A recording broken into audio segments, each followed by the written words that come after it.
Police दबाव में कहीं ना कहीं काम कर रही है, इस तरह के आरोप एनएचआरसी ने लगाए हैं। राष्ट्रीय मानवाधिकार आयोग के सदस्य प्रियांक कानूनगो ने गंभीर आरोप लगाया है। कानूनगो का दावा है कि भोपाल के एक निजी कॉलेज से धर्मांतरण का गैंग सक्रिय हुआ, हिंदू लड़कियों को जाल में फंसाया गया, डिस्को पूल पार्टियों में ड्रग्स देकर ब्लैकमेल भी किया गया।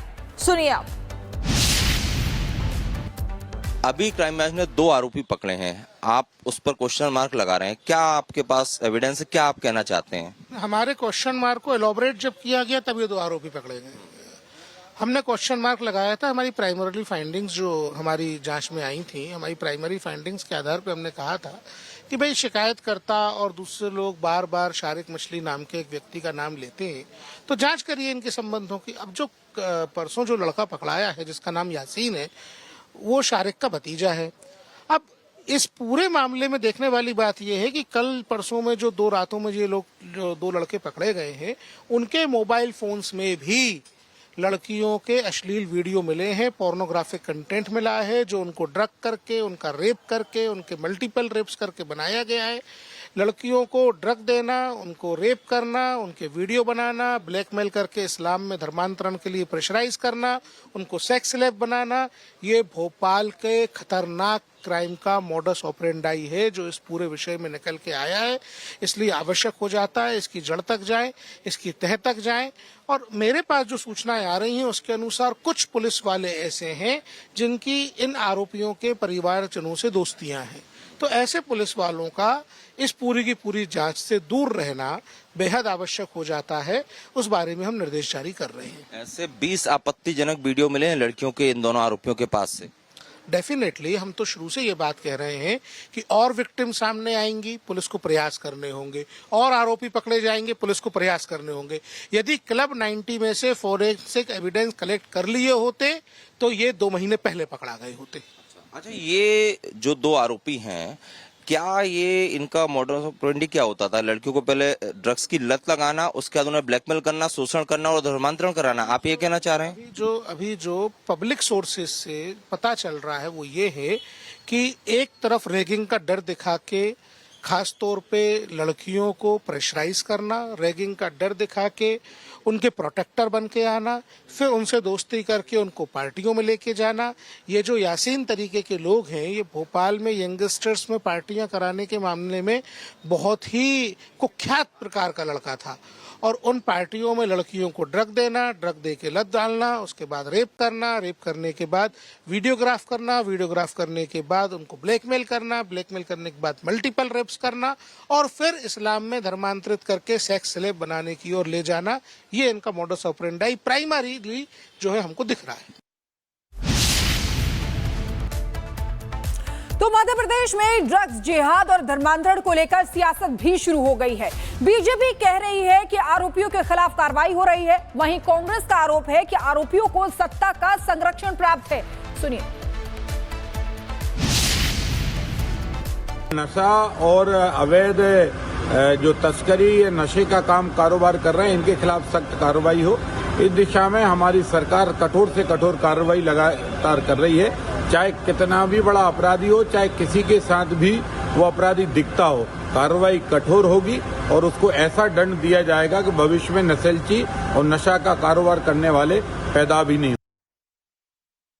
ये करोड़ों रुपए के फायदे का मामला है और इस फायदे की बंदरबाट में सब शामिल है, और इसीलिए आपने देखा नहीं, बड़े बड़े नेताओं के कितने आत्मीय वीडियो और फोटो, बड़े बड़े अधिकारियों के कितने फोटो और कितने वीडियो। इससे आपको नहीं लगता कि कितना गहरा संरक्षण प्राप्त है इनको, और इसके बंदरबाट में सब शामिल है। और अब आपको बता दें, उत्तर प्रदेश में धर्मांतरण के सरगना जलालुद्दीन उर्फ छांगुर के काले कारनामों के किस्से खत्म ही नहीं हो रहे हैं। अब एक छांगुर के नए सिंडिकेट का खुलासा भी हुआ है जो लव जिहाद को अंजाम देता था। मेरठ के इस सिंडिकेट का पर्दाफाश होने के बाद जहां छांगुर के करीबी पर शिकंजा कसा जा चुका है, वहीं एटीएस की टीम भी एक्टिव मोड में आ चुकी है। कैसे, ये रिपोर्ट देखिए।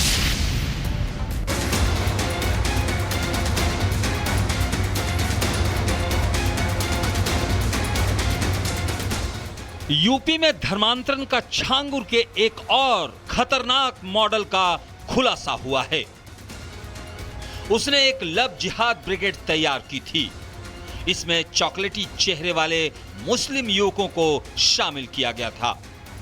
उनको हिंदू बनाकर सोशल मीडिया पर हिंदू लड़कियों को टारगेट करने की ट्रेनिंग दी जाती थी। हर जिले में ऐसे लड़कों का नेटवर्क सक्रिय था। इस सिंडिकेट का सबसे खतरनाक सदस्य बदर सिद्दीकी के रूप में सामने आया है।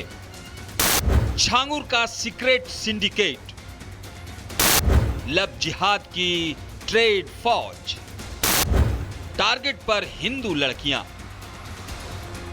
छांगुर के करीबी बदर अख्तर का मेरठ कनेक्शन सामने आया है।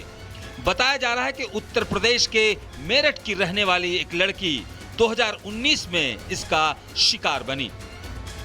छांगुर की गिरफ्तारी के बाद अब छांगुर के करीबियों के खिलाफ शिकंजा कसता जा रहा है और इसी कड़ी में बदर अख्तर पर भी केस दर्ज हुआ है।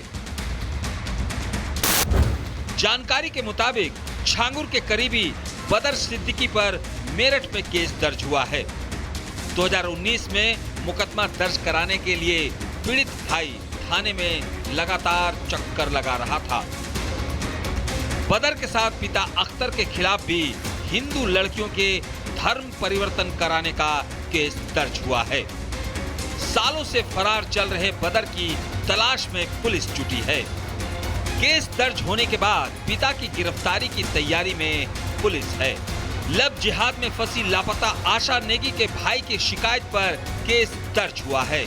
इसी प्रकरण में तत्कालीन इंस्पेक्टर अब्दुल रहमान सिद्दीकी पर आशा नेगी के परिजनों की मदद न करने और धमकाने का आरोप है।